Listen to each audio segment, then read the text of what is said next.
to introduce Laura Fruggeri, who's come all the way from Bologna. Thank you, Laura.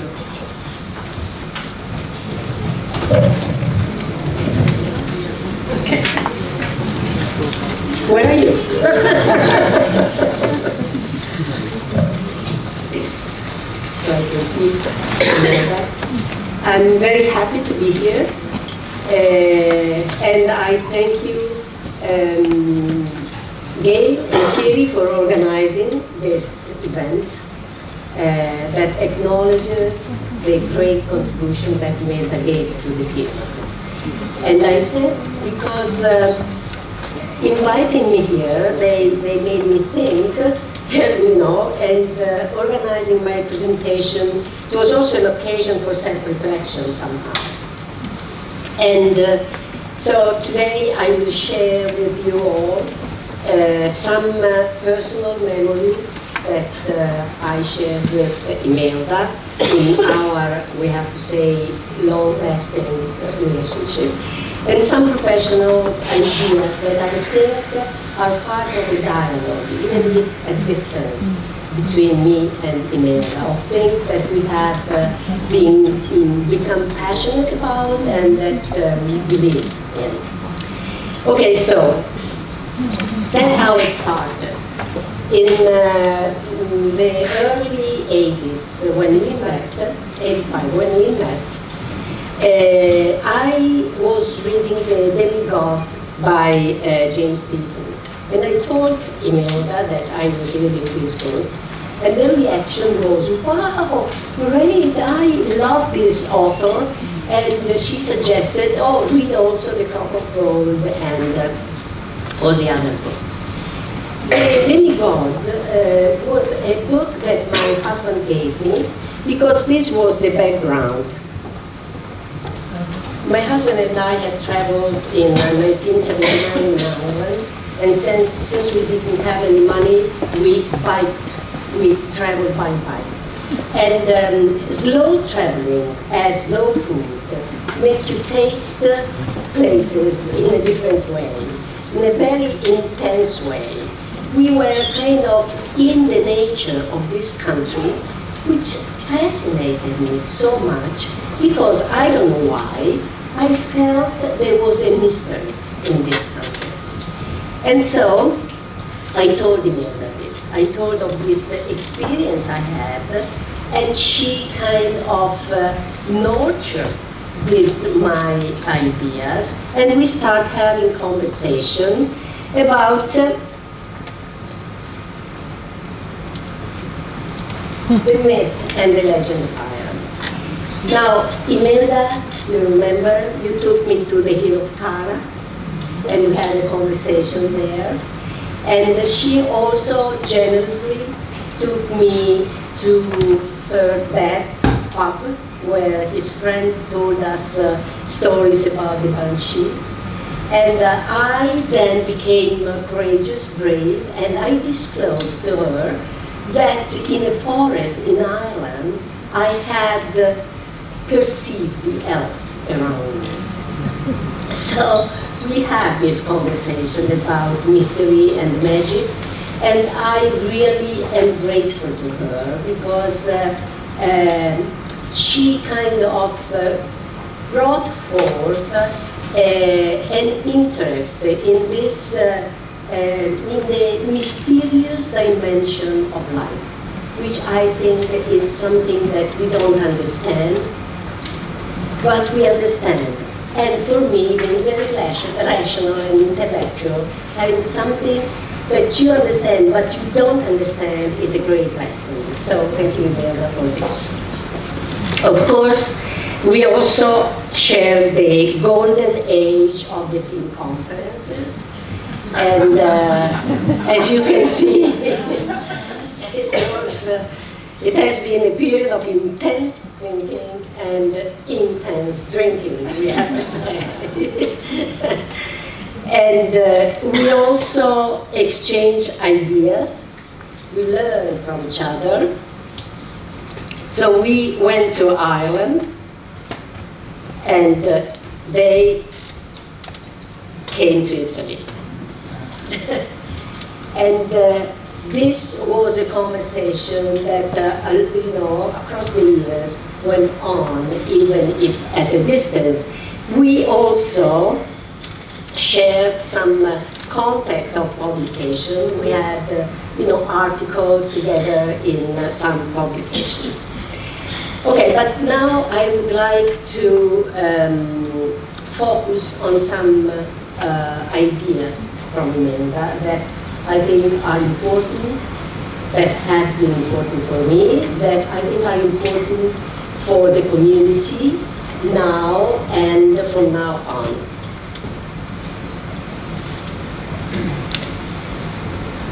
For Imelda, psychotherapists are co-creative, compassionate, conscientious, social actors that work at the micro level, considering the possible positive effects of their practice at the macro level. I underline social actors. We have gone through a period when the psychotherapists were observers. And I think that observer is a very reductive definition for psychotherapists. Social actors means that psychotherapists are embedded in the situations they are involved with. And they are embedded in it both at the macro level, that is as part of the social context, and at the micro level as in interacting with clients and colleagues. Because psychotherapists are members of a community.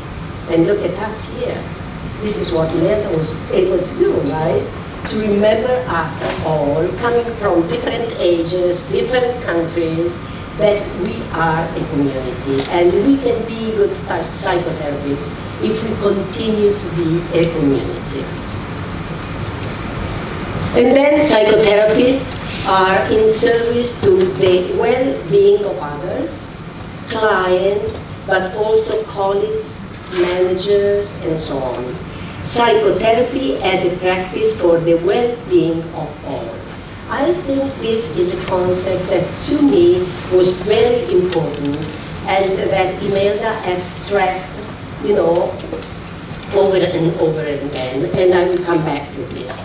I want to say though that Imelda coherently with these definitions that she wrote down and she thought has, I cannot see that far. 3 minutes. Only 3 minutes, oh my God.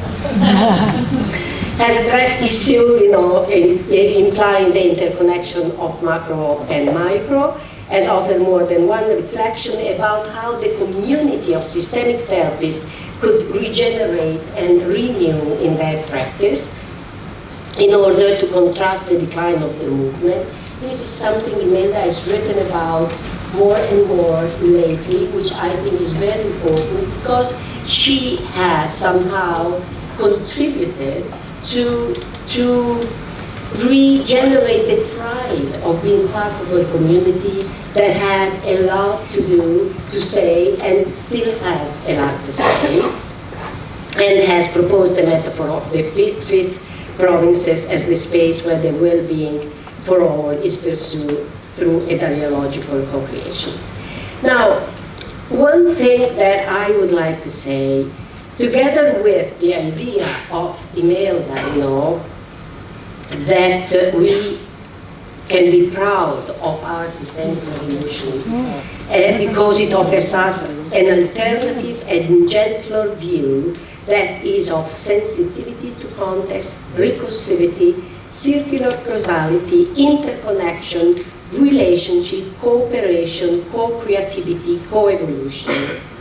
Now, what I would like to offer in terms of reflection from these words of Imelda is this, that we need to translate what dialogue and collaboration and cooperation and co-creativity mean in the psychiatric context.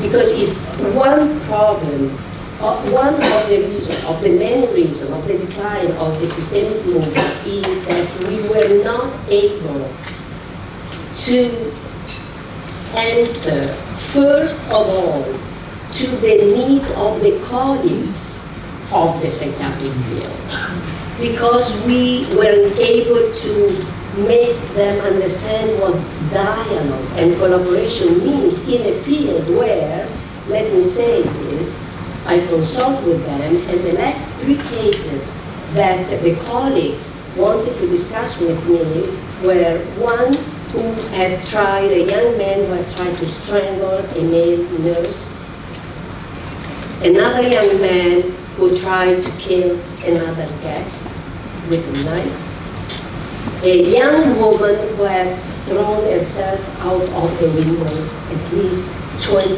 times in a year. Now, these stories are so helpless, so hopeless, that myself, when I listen to them, I think, there's nothing you can do. What do I consult with them? What do I say to them? Now, I think that the voice of the clients in the psychiatric field are expressed through acts, through symptoms. Now, these symptoms need to be transformed in voices. And that is something meaningful, you know. We need to give back to the psychiatric professionals the idea that we can make sense of the nonsense. And this, I think, is very important, because the systemic movement was born and developed on the idea of making sense of what the traditional psychiatry considered nonsense. So I want to remember, I don't have much time, but one thing that Imelda and Noli told me in 1990 in Cardiff, of course, drinking afterwards, you know, the sessions of the conference. And so they said to me, we are like the bag ladies. Because, you know, it was in 1990 that started the people saying that, you know, system was an old concept, notion. We needed to have new notions. And Noli and Imelda said, we are like the bag lady, because everything that has been thrown out in these days, we have taken, put it in a bag, because you never know, in the future, it would be useful. And I joined them. I'm a bag lady like you are. And I think that, you know, if we, as Imelda has written, go back and draw on our rich past, we can find clues to regenerate our movement, our approach, and especially to give answers to the people working in the psychiatric field. These are all people that spend their life in order to make sense of the nonsense of what was considered nonsense in the psychiatric field. So I think that this is something, as the bag lady would do, you know, we need to keep out of our bags, you know, some teaching, because this, I think, would give hope to the people that have to deal with very daunting cases. But let me also say that Imelda is an example of a psychotherapist that in her thinking, writing, and practice has inhabited, she says, occupied, as the metaphor of the fifth province suggests, the space beyond the confines of the dualism, embracing complementarity of past and future, tradition and innovation, hope and despair, micro and macro, personal responsibility and social belonging via the community, and much more. But to this list, following her, I would like to add that we need to be able to connect containment and dialogues, medication, hospitalization, and psychotherapy, because this is something to work on, to develop systemic practices for the well-being of clients, but as Imelda reminds us all the time, also for the well-being of the colleagues working in the most challenging situation. That's how the systemic movement started. That's where we should bring it back in order to bring it forward. So Imelda, thank you. Thank you because you gave us again the occasion to think, to reflect, and to find inspiration. Thank you.